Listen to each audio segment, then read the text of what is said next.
Good morning, everybody, and welcome to the City Future Committee workshop of Thursday, the 7th of May 2026. In terms of health and safety, if the alarm sounds, please make your way to the nearest emergency exit. The assembly point is in Devonport Road. Please be aware that this meeting has been live streamed and the video will be publicly available on YouTube. Members, could you please remember to speak clearly into your microphones and only one speaker at a time for clarity. Also, please turn off your mobile phones. Could I ask Councillor Rolleston to start us off with a karakia, please?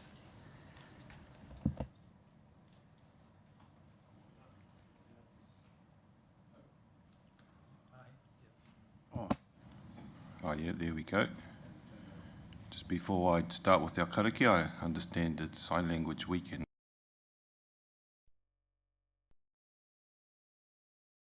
Probably wrong, but that's supposed to be good morning. Morena. There you go. No reira kia noi tātou. Tui runga, tui raro, tui roto, tui waho, tui te here tangata karongo te akarongo te pō. Nau mai te ihi te wehi, te mana te tapu, paupau ki roto ki a mātou mō tēnei ata. Koi a rā e rongo whakiriraki ki runga, turu whakamaua ki a tīna. Haumi e hui e. Thank you, Councillor. I call for apologies. I believe we have Councillor Morris is away.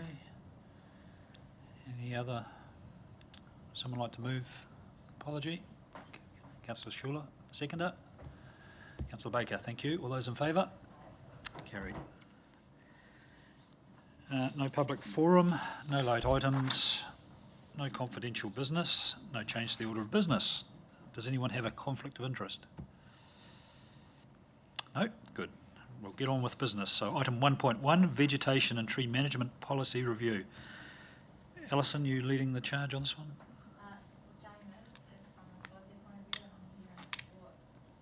Okay, so we're starting with a presentation, I believe.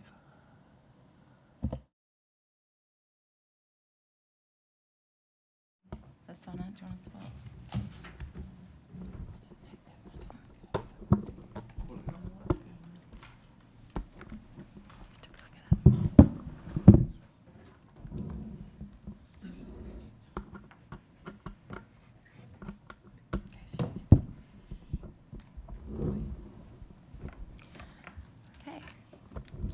So thank you for your time this morning to talk about the vegetation and tree management policy. Yeah, sure. Yeah. Okay, so thanks for your time. What we're wanting to do is we've got kind of twofold aims. We're wanting to set the scene for the review of the policy, and primarily in exactly what we're wanting to do is, in the end, is to get your feedback on some quite high-level proposed principles that will guide us in developing a revised policy.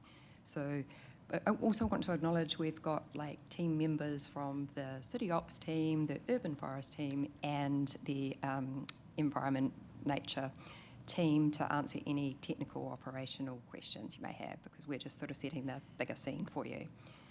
So I guess the first thing is, like, what does the current policy do? And it's basically guides the management of vegetation and trees on council land, so just council land. So that's responding to how we manage it, and also council's position on requests that we get from the community on pruning and removal. So it sets that position, but it's also good to acknowledge what it doesn't do. So it's largely focused on trees. It does mention vegetation, but it doesn't set a position on any removal, and because it's an old policy, which we'll get to soon, there's no reference to climate resilience or the urban heat mitigation. So yeah, so that's what we've got, that old policy at the moment, and it's important to also talk about how it fits in the wider policy framework. And also under review is our open space provision policy, and that's, I think, coming to you on the 19th of May, when you'll be getting some feedback of the initial parts of that review.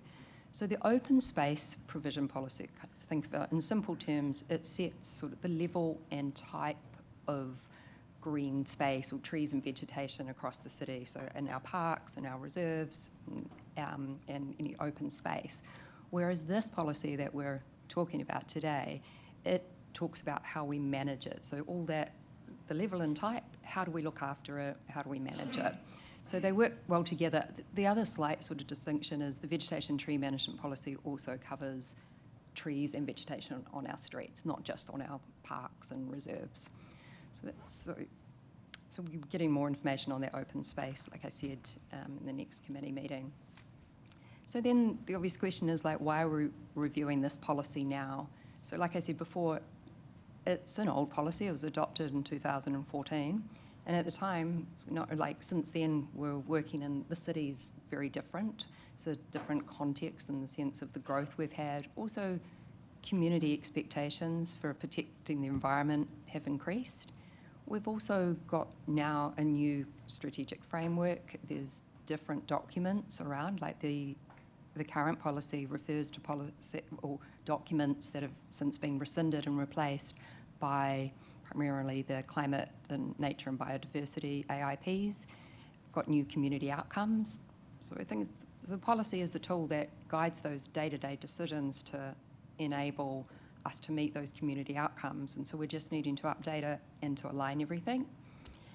And also, in particular, that nature and biodiversity AIP has an action in there for us to look at this policy and sort of have regard for, does the policy contribute to reducing the urban heat island effect? And we'll talk about what that is too. So the urban heat island effect, and I'm not a scientist at all, so just definitely a policy person, but it's kind of obvious in the sense built services absorb and retain heat. So in cities, we've got buildings densely sort of put together, and so those services, retain heat, and compared to surrounding areas that have vegetation and trees which cool it down. So that whole concept of urban heat poses health risks, and especially to vulnerable populations. And also, I guess mitigating that is definitely a lever in terms of climate resilience too. So, and sort of this map here illustrates that whole urban heat island impact across our city. So here's some mapping. We see the green areas are the more densely populated, densely canopy cover and vegetation, and the red-orange is an indication of the average temperature in those areas. And it's very obvious from that map that the more built up and densely populated areas like the Mount and Papamoa are a lot hotter than more or other like Welcome Bay and Pies Pa that have some green space there. So that's work we've done. That's again just that context for the overall policy and what the AIP directs us to do. So then, in a kind of broader sense, like the role of trees and vegetation. So our policy talks about trees and vegetation, but a lot of the language has changed, even international documents talking about things like the urban forest, which covers sort of wetlands and dunes and green walls. It's a lot more broader. But again, in terms of the importance of, what do we call it, trees or vegetation or the urban forest, the kind of a big key benefit is that essential infrastructure services they provide. Things like stormwater management, flood mitigation, the protection of our water quality, so even all the trees and vegetation along our streets are doing that job, pollution reduction, and it's like we've talked about the temperature regulation and the urban heat impact too. So that's kind of the infrastructure role, but also supporting biodiversity, important cultural values and well-being that we all know kind of feel better in nature. So, and just sort of speaking to that, I've just pulled out some quotes from the Commissioner for the Environment just to talk about the thinking at that national level in terms of trees and vegetation being seen as infrastructure just as important as other types of infrastructure. And again, speaking to that, the urban heat island effect too. So this was just pulled from a 2023 report that was done on Are We Building Hotter Cities? And this here, it was just an illustration in terms of noting the environmental infrastructure type services as well as more amenity value and well-being. So that's just an illustration there. So again, that's kind of context of the role of trees and vegetation, but it's important to look at what has our community told us. So it's definitely since about 2020, when we were working on our strategic documents and the environment strategy, definitely the themes that come back about increasing community expectation for protecting mature trees and the importance of tree planting and canopy cover. And then just recently, for the part of the open space provision policy review, we've done some focus groups have been carried out. So quite small focus groups with broad, and again, you'll hear more about this on the 19th of May, but again, there's some themes coming about that vegetation is essential to wellbeing, and it's supporting trees and planting as an appropriate climate response. So we just wanted to highlight what we'd heard from the community overall in this space. So I guess when I'd highlighted that, what we'd heard from kind of more formal community feedback, it's also important to acknowledge the local impacts of trees and vegetation. So we know our community has safety concerns around some trees. And it's also important to about the resourcing requirement to invest, just like any other infrastructure, we're having to invest in it and then to manage that. And then there's leaf fall and fallen branches. I'm sure you've all seen and heard, and block drains and things, allergies too, and other health impacts. And that shade amenity trade-off too. So we've got those wider long-term infrastructure benefits, and then we have these local impacts too. So I guess when we're talking like, how do we manage those impacts to harness those long-term benefits? And this is where we're kind of leading from impacts to principles in terms of how we manage our tree and vegetation assets across the city. So it's through management we can manage those impacts, so to speak. So what we're wanting to hear from you is we've developed some proposed principles to help us guide and develop a revised draft plan and to flesh out the issues and options. And we're coming to you with those to get your feedback. So we've got those proposed principles, and I guess the questions we're wanting to know, is there anything we've missed out? Should anything be strengthened or reframed? Are we in the right direction? Are they appropriate for developing a draft policy? Maybe go back to Yeah.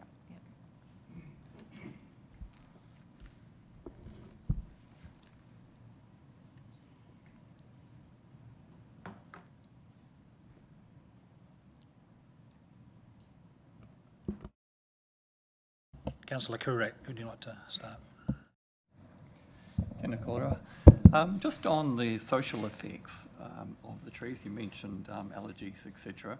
How can the principles take into account some of the impacts or negative impacts on the community? Yeah, so it's a really good question. To me, that would be like the right place, with the right plant in the right place and the right function. Also, a lot of the allergies, and again, the technical experts can speak to this, we've got the kind of historic legacy issues of plants being planted that maybe contribute to more health impacts. And so it's kind of moving forward, how do we manage that, making sure that we are planting things that, if they are having health impacts, then they're planted, not on the street or in a busy area. Yeah, is there anything? Yeah, no, absolutely. That right place, right plant, right function is that principle. Councillor Schuler. Thanks for this, guys. A couple of things from me, I suppose, just from going back to the start and sort of commenting on how it poses a health risk to people, especially vulnerable populations. So, I mean, you'd get that at both ends of the spectrum if you were trying to cool down a town. I'm just sort of, can you sort of flesh out a bit of like, what is the evidence and what are the specific health risks that we're trying to be aware of or we're raising concern over? Because it's quite a broad and a general statement to say that a hotter place is more dangerous. So I'm just curious to understand a little bit more about that. I have some other questions. So are you meaning as far as what the overall benefits are, like where we showed the heat island impact and what it means for... Yes, well, we're saying that... Do you want to go back to that? So we're saying it's proposing health risks if it's hot, right? So what is it? What are those sorts of things that we need to be aware of? I don't want to assume. Like I say, in any spectrum in a curved bell, you'll have vulnerable populations at each end that are going to become more sensitive to change. I'm just really curious to understand. That's a big assumption we're making, and therefore if we're trying to drive down the temperature and cool down a town, we're making some, I'm just interested to understand the back behind the science behind it. So talking specifically about that urban heat posing health risks, especially for vulnerable populations. So Mark is the leader of our urban forest team, and this is very much in his wheelhouse. Do you want to? Okay. What do I press? Oh, is that going? Yeah. In terms of specific health risks from heat, that's probably not my expertise, but a big one is obviously the risk to melanoma is massive in New Zealand. So trees and canopy do provide valuable protection from that. Mental health is a big one as well. I don't know if you've ever had a loved one in a hospital. Being able to see a tree and vegetation is just like uplifting for them, and that can help with recovery and things like that. Plenty of studies around the world to show that as well. In terms of the heat itself, well, overseas it's like well documented, like lots of deaths from heat stroke in places and things like that. And lots of overseas cities are really active with extra tree planting to try and prevent and protect people from those things. And it's a lot about future proofing as well. Like we're probably not as hot as some of the other countries, but I don't know about you guys, but it feels like it's definitely getting hotter. I live out in Papamoa, and it's the afternoon heat you really notice, and that often comes from the residual heat from the concrete and built environment starts to sort of have an impact, whereas when I walk to some areas where there's some trees nearby, that whole environment around it is quite a bit cooler. I think, sorry, just to add to that as well, is that the intrinsic value that we experience in our environment as a whole, and I think it's something that you take in without actually realising what you're experiencing, so that well-being side of things, and also the air quality improvement with the filtering through trees, promoting walking and outdoor activity. I think the list could go on, and that's the sort of thing that we could bring back in more detail if you wanted to as well. So I suppose as a follow-on, because the challenge we'll always have is, you're trying to put 4 houses on a section, there's not going to be much room for trees. And so, we've got a sort of a urban intensity policy, or we can go greenfields and try and expand the city and make sure we do that right at the start. I suppose that'll be the thing that also interests me is the concepts around, if you accept we're going to have intensification, and you're largely Papamoa, more recent development, over time sites get smaller, so you'd expect to see that part of the town a bit hotter if we haven't allowed for that.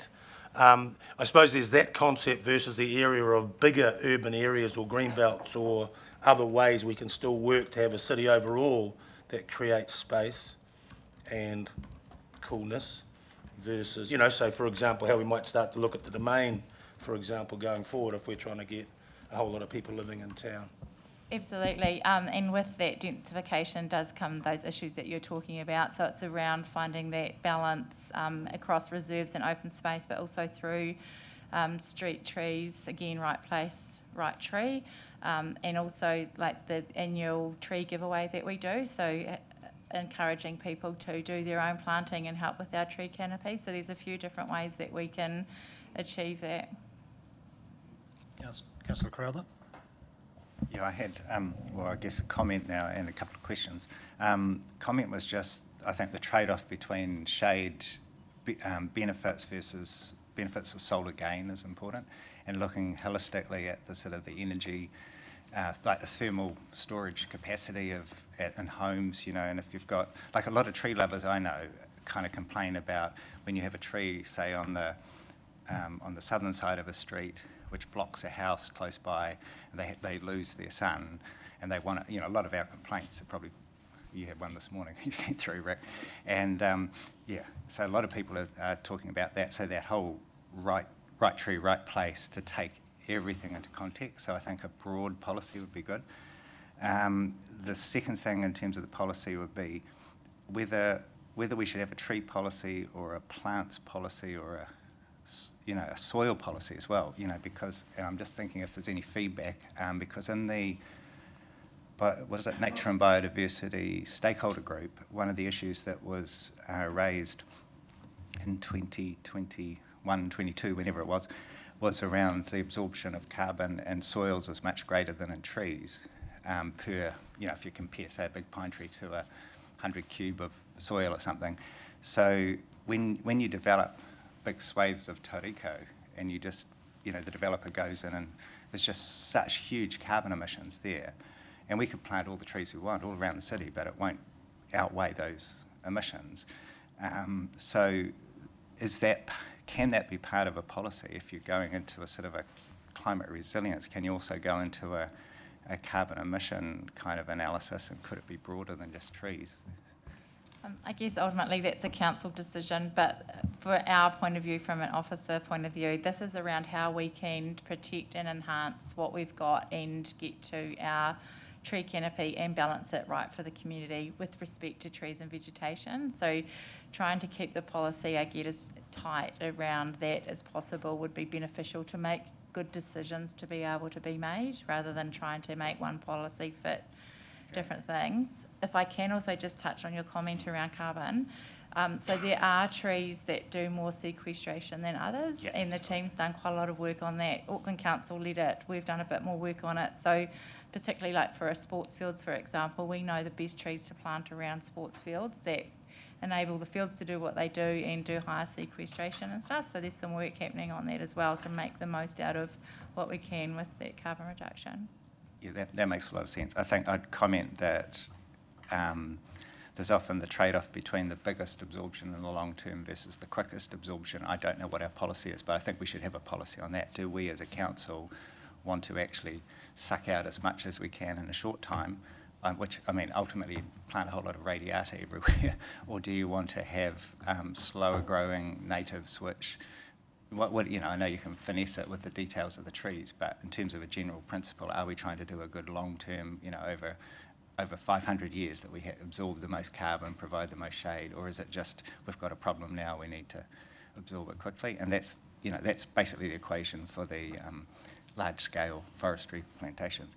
But in terms of that other comment, though, I think the only reason I raise the broader issue is because there are people who would say we have a lot of focus and a lot of limitations on local residents trimming and removing vegetation, particularly, labelled trees, named trees. But on the other hand, developers can go in and just, clear fell and uproot plants and get rid of massive amounts of soil.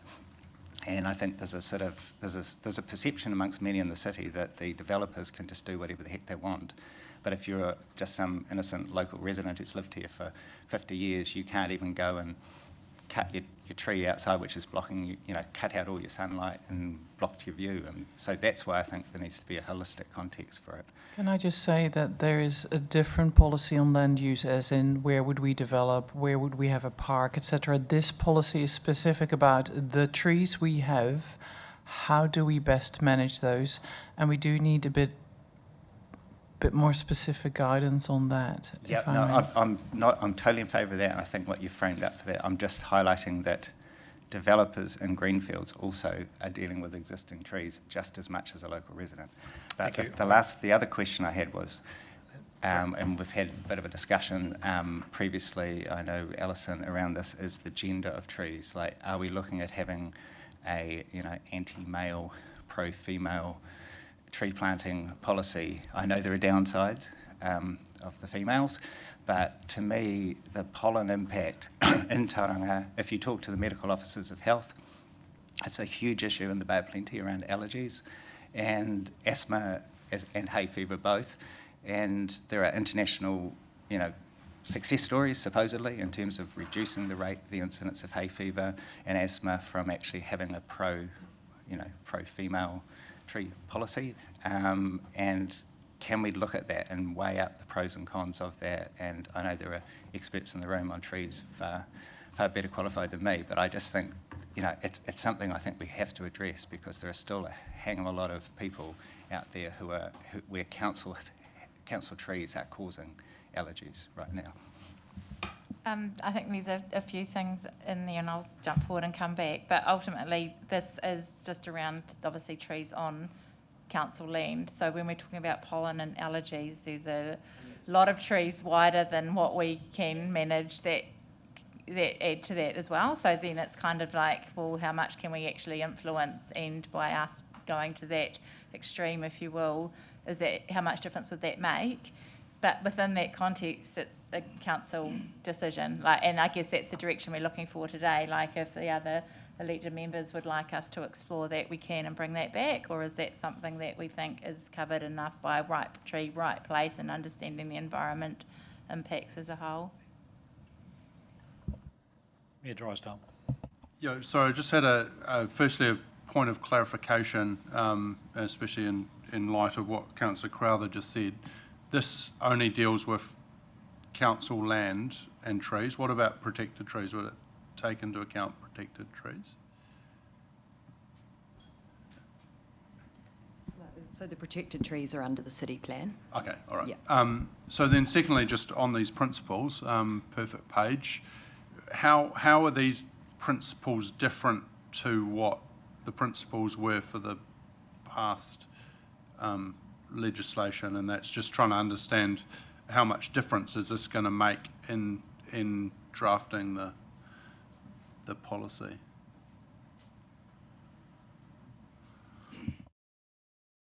Sorry, I keep pushing the wrong button. So the principles at the moment in the current policy are quite different. No talk of sort of climate resilience or that right plant, right place. And they're not kind of in alignment with the action and investment plans that we have now, or the environment strategy. So it was sort of updating and using that. So the current policy is a foundation, and it, isn't broken, so to speak, but it's just not in alignment, and it's missing out that kind of wider, not just trees, looking at vegetation and sort of being clearer and speaking sort of the same language. Okay, no, that's very helpful. So at the moment, we don't have that sort of principle of that right plant, right place, right function. Okay, that's good to know, because that's probably the biggest complaint I hear, is planting the wrong things in the wrong places. So if this is something that can fix that, that's very positive. Thanks. Councillor Schuler. Thank you. I'm happy to give you a quick bit of steer. So if looking at the principles, I think 3 of them are just part of a longer, broader, and I don't think you get too much argument or discussion. So vegetation and trees are essential infrastructure. My computer just died. Support thriving ecosystem and biodiversity, and kaitiakitanga. So I don't think you're going to get, you won't get much from me on those 2. I think the other 2 are potentially in conflict. So look after what we have, and right plant, right place, right purpose. Because if you look at, so we're in autumn right now, so I'm getting through Bethlehem a lot of complaints about big trees and 40-metre trees sitting over the top of houses. There's a whole lot of stuff around safety and shade, as Councillor Crowther's. Looking after what we have, if that's priority, and we've got a whole lot of big trees that don't really suit the urban environment, and we don't address that, there's going to be a challenge. So I think that, for me, is probably the 2 areas where I'd like real clarity in this policy to enable us. We'll all have different views, but whether some of those big trees should be gone, and through the long term we bring other trees into the environment that are more suited to an urban environment, that's probably where I'd like to see real meat in those 2. So we can actually tell the community how we're going to deal with this, because every year we'll get it from both sides. So that's my view. Deputy Mayor. Thank you, Chair, and thank you for the presentation and update. I think I'm struggling a little bit, because protected trees are in the city plan, and when we look at the spatial plan, that's something else, and when we look at the biodiversity, AIPs and climate change, that's something else. So it would be like, I'd quite like to see how they do interact. And I think in terms of the previous comment, there are some things that absolutely across most of those I'd hope they were there, but I don't know if they are, so I don't know how that impacts. It was interesting, we had most of the start of our council meetings is a photo from this building to the Mount, which is fine for me, but it's just about all buildings. And we saw one the other day when we were talking about, was actually taken from Yatton Park to the Mount, and it was really green, and it was a very different view of the city. When we looked at that map of hot spaces, I thought, crikey, the Mount and Papamoa are in trouble because it's hot, you know, and it looks a lot hotter than Te Papa, which from here to the Mount you'd sort of say was quite a lot of just buildings. So from a principal perspective, I'm a tree hugger. I'm quite happy that kids squish the leaves when they walk to school, and I'm quite happy that you know, that there's shade and then there's not shade, and that I think the heat side of a city is really important, and I think we tend to take the easy option at playgrounds that we put artificial shade, whereas tree shade is absolutely wonderful. I think the mental attributes of that has been described, that nobody goes for a walk to feel better and chooses to go in the middle of a city where there's no green space, right? So I think that's something important. So I guess I'm missing a little bit the linkage with the other policies and the city plan, the spatial plan, the regional spatial plan we're doing, but very, very supportive of positive moves to plant. I think the Mayor's comment, did we have right plant, right place, right function already in place? And when I cycle and there's big flax bushes that come across my path, I think hopefully that didn't exist then because they're not the right things to have, but that's improving. But I'd be nervous that the right plant, right place would mean we don't look after what we've got, and we'd have people saying, I don't like this great big beautiful tree in front of my house, it's shading me, even though I bought the house when that was already there. And so we would allow number 3 to say we can take out the trees and that we're saying we're protecting. So I guess I just would need a bit more clarity on that one, and how you'd manage those two when the other 3 are in terms of protecting. But I think the principle that we haven't got in there is that we've got a positive connection with other policies that are in our city, in our region. If I could just respond, and it partly responds to Councillor Shula's question as well. Ultimately, one of the overarching principles here is around the 30% canopy cover. So when we talk about removing large trees, etc., that as soon as we start removing that for benefits different than environmental benefits, we're reducing our canopy cover even further.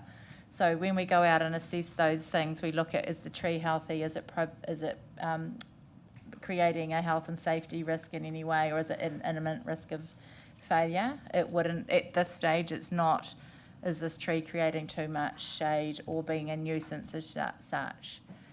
So that's the overarching principle. And just, that's not up there. No, that's not up there because it's within the AIP. So what I'm hearing is we can put the framework together and we can show where decisions sit and how they all relate to each other. Because the other question, supplementary, if I may, Chair, is it's interesting with your urban tree heat island, how much difference can we make? Like, is it actually feasible? When we say 30%, is that saying we're going to keep our city temperature down to 22 degrees, or is it, do we know there are there factual, is there science behind that 30%, and is there science behind how many trees we do need for our urban heat island not to be a health risk? I think we do actually have maps that show, so the heat map island is done through satellite technology, through GIS, and I think we actually have, or we are going through the process of going to the next step of showing what it would look like as canopy cover increases. I'm not sure where we've got to on that, but that was something that we were going to put together. Councillor Couric.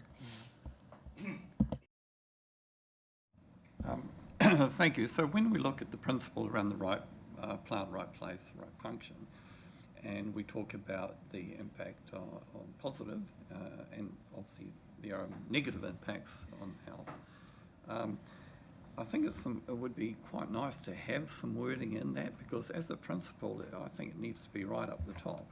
And I'm not sure what words you can add there, but you know, taking into account the positive and negative health and welfare impacts or something like that, you can come up with the words, but it needs to be up there. Because when Mark came up and spoke about the impacts of what we're talking about here, it was all about the positive impacts.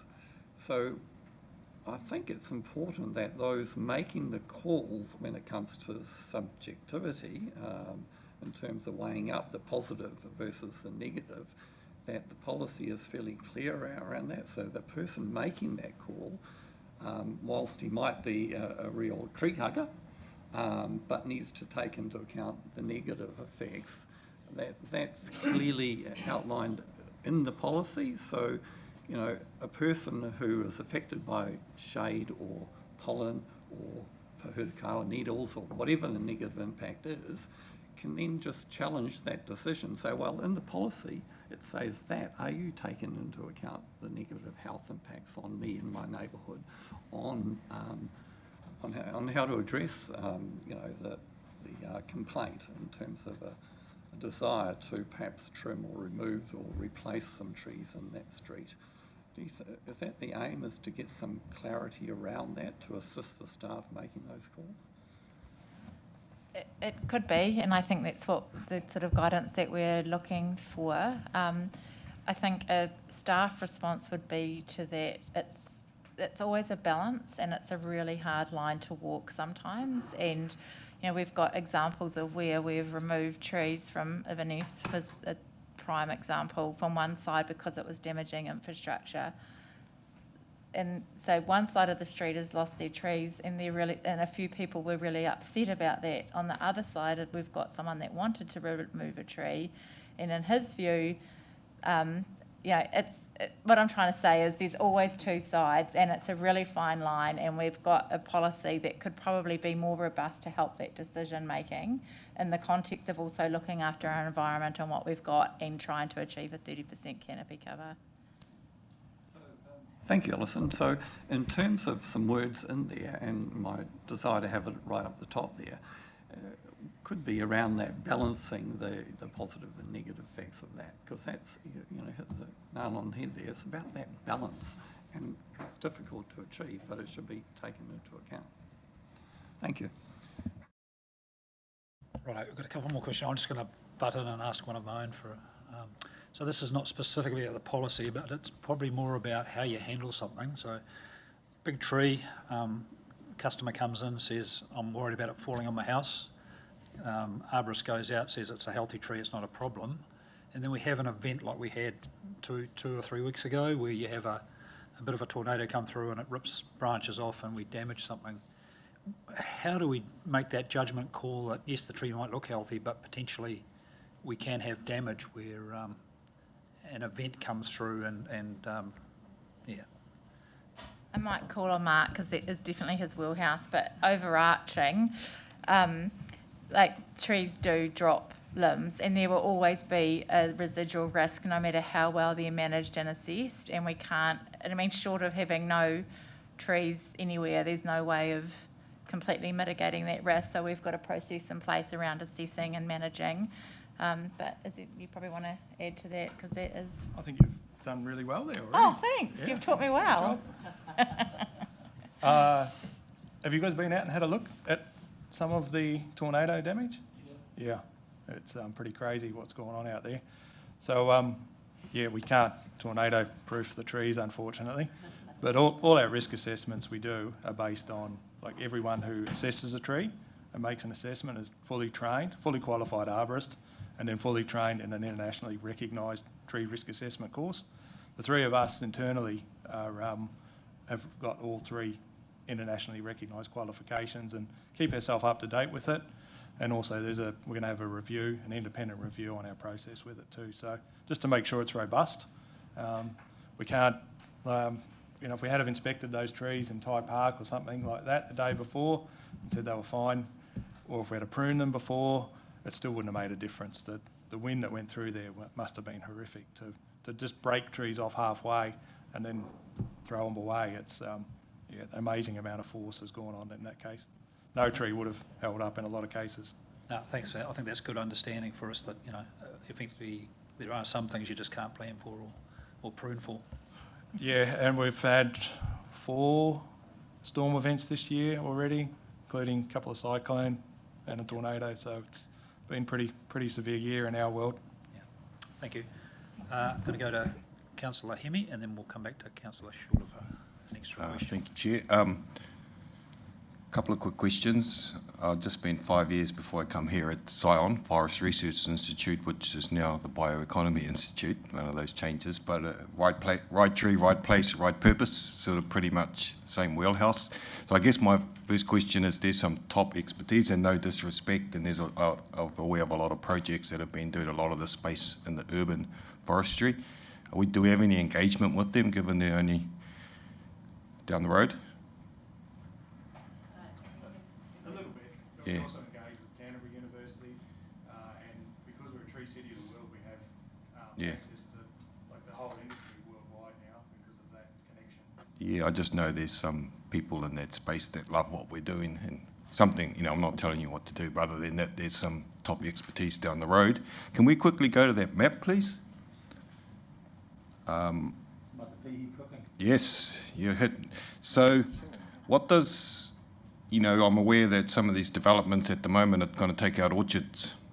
And I guess my question is, what role does orchards, if anything, play in this, given that some of these developments that we've heard about, they're taking out orchards? And I would say Marapi is pretty much 60-70% orchard.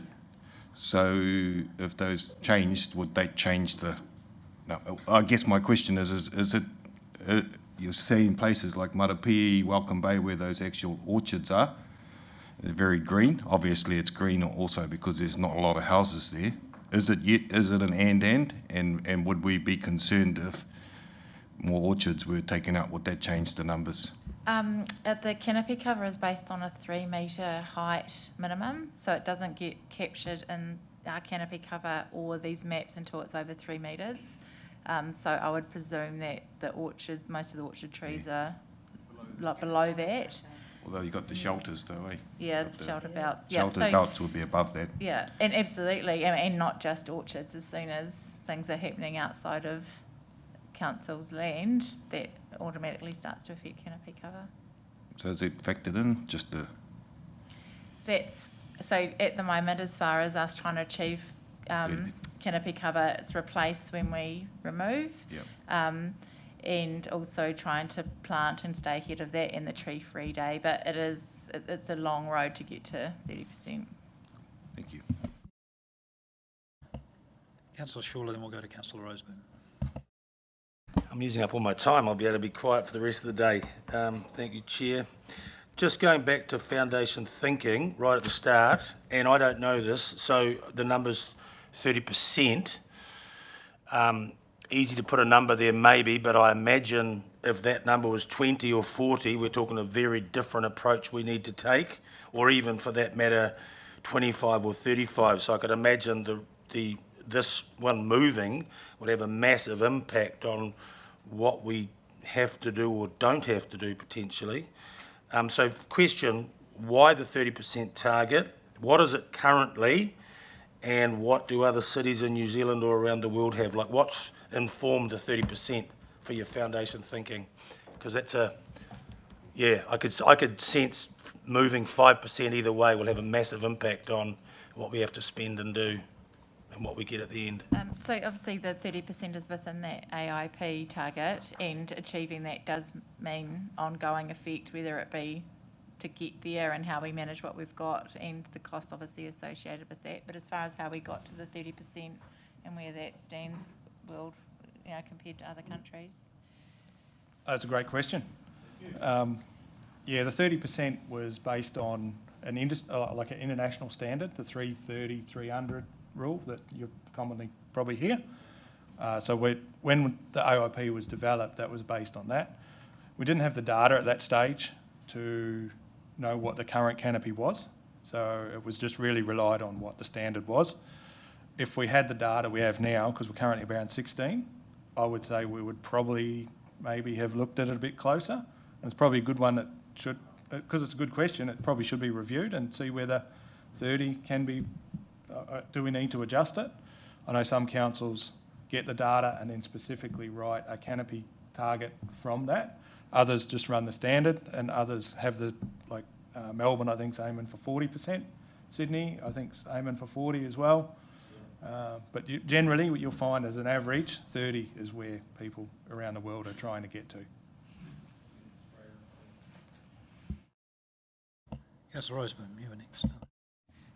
Thank you, Chair. No, that was a lovely, tied up some of my questions, your last little statement there, Alison, around canopy cover having to be 3 metres or higher to be included. So that would be a nice statement to have next to our canopy cover, because we've got a lot of trees in the city, especially around in the Tauriko, that are young, that aren't at 3 metres yet. So that would explain why some of my streets look a bit redder there than they would otherwise be. And also, to achieve the 30%, if we do the intensification that was being suggested that we achieve, the physical space to grow trees at over 3 metres, given the bulb head height, we're going to have trees basically growing into gutters. So to achieve that figure, I think does need review. So I thank Councillor Shawler for a statement around we need to decide where we put our trees. And also, do we do different areas of the city differently?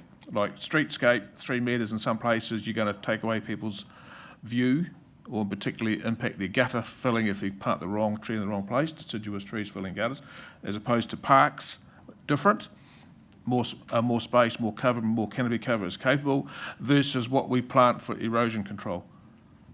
And some of the trees in some parts of the city are at a height now where you're actually taking people's view away, and I'm getting suggestions of these trees could be pruned. So when we plant, do we put future OPEX into a budget to knowing that 15 years from now we're going to start having to prune trees for maintenance, erosion control, because some of those trees get to a point where if they do fail and slip, they cause us more issues of that size. So do we include that in our planning? There's a few things to unpack there, so forgive me if I don't get all of them. So as far as ongoing costs, yes, the more we plant, the more there will be an operational cost to that. And then that's picked up and tied as we go through long-term plan and we put the right budgets associated. And obviously the targets that we have affect what those budgets look like. As far as the erosion control, etc., it all comes down to right tree, right place. And I think that is just a very big principle that we need to make sure that we're in there and we're all clear what that means. And I think we've come a long way from 10, 15 years ago. The team that we have now are, they're experts at what we do. We've got a really good view on that. I'd like to think that when we go and look at things, we take a pragmatic approach. As far as views and things like that, you can't protect a view. And again, it comes into the overarching policy of what we're trying to do in our environment and our canopy cover and those intrinsic values that are so important in the city. And it's that balance and walking that fine line of making those decisions right. And ultimately, that's what this policy can help with. Did I cover all three? Just the streetscape, so planning, like you touched on it with Inverness, and all the people on the south side now complaining that all those trees leaves landing in their gutter, so our trees are giving them a cost because they've now got to go and clean their gutters. Righto, we're getting close to the end, so I'm going to go with 2 more questions. So we'll start with Arthur. I just have a couple of questions and then I just want a little statement. The previous policy was mainly about trees. You extend this to include vegetation, is that correct? Yes. The other thing too, in the other policy, it also referred to cultural values, but there was not much put into that policy. Have you got other stuff are you looking at expanding around that sort of stuff? Yeah, definitely. We're wanting to align with what we've already got in terms of the AIPs that speak very much to that and have goals, and it's sort of embedded right through the strategy. So that's part of the reason why we're wanting to update this policy, so it reflects that. I've learned a lot through my own culture, and sometimes I listen to when new policies come out or steps in what I consider the right direction. I think they're almost getting there, you know. In 2,000 years, the tangata whenua has been connected to this land. They have learnt that vegetation and trees is the living infrastructure, and that is the priorities. Although sometimes we treat this kind of policy in the lower ranks, if we had stuck it up higher and looked after nature first, the environment, everything else would just fall into place. You wouldn't have half the problems we have. Yeah, because at the moment we see vegetation more as amenity value rather than how tangata whenua used to see it as food and rongoa and all the essentials that we need for living.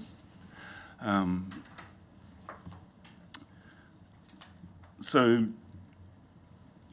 one of the things I think is that will be really important, and it's one thing to say that you've got cultural values, but I think you really engage with mana whenua who know the vegetation historically that has been here and why it's all been here and how it can benefit. Because I really like what you're saying, that it helps. We've just had Mauau incident that occurred, you know, if it had a really robust vegetation policy, I think possibly we could have saved a lot of damage on that hill. Possibly, and everywhere, I don't know. The world's changing, we've got this climate change thing that's going on, and granted, the weather is much more intense than it used to be. But I believe there is value that you can get from mana whenua from all the centuries of being here and the use of vegetation. Recently, actually, because I'm really interested in this kind of stuff, even in my own whare and around my place. It's all engineered around trees. Permaculture is in Kaiwha Road, I think is just brilliant what they come out with. And the other thing too is over in Kaharoa Road, there's a group over there that are getting into what they call food forests, where they integrate native vegetation with other vegetation too. It's one of the things I always wonder, why don't they have more fruit trees around so people just help themselves? You know, That's a very interesting point, Arthur, and thank you, because you've just confirmed why I keep telling my team we need more fruit trees. Righto, I'm just conscious of time, so thanks, Arthur. Glenn, one more question and then we'll wrap up. I will comment that I support Rick's previous comment about you need to have that clear how we make decisions, like the balance.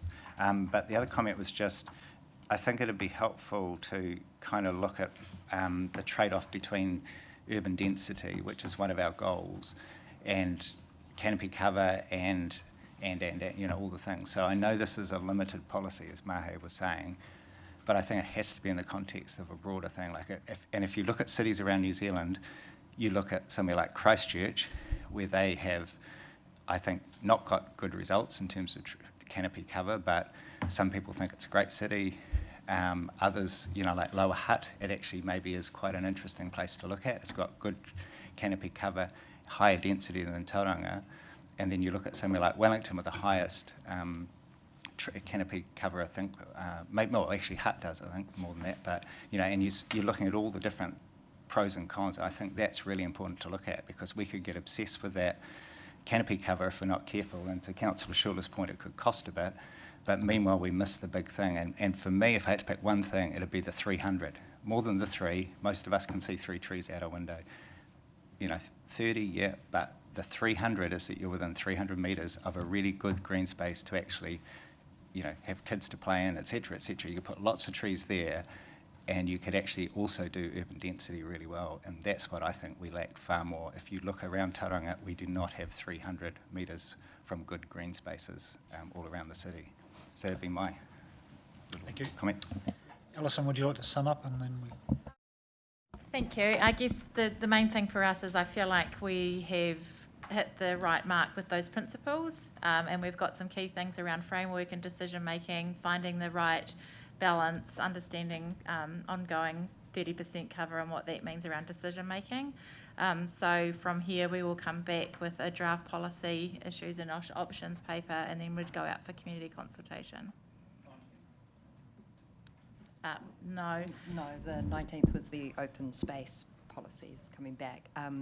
The end of June, we'll come back to you. Yeah. Thank you very much. Great paper and lots of discussion. I think we could have gone on for another hour. So thank you, everybody.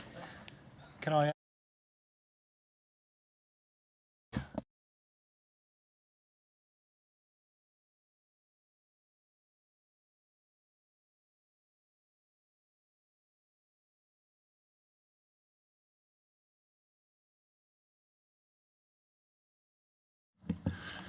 Kia no tātou, ki tau ki tātou katoa, te atawhai o te tātou riki o ehu kariti, me te aroha o te atua, me te whiwhi tahitanga ki te wairua tapu ake. Āmene.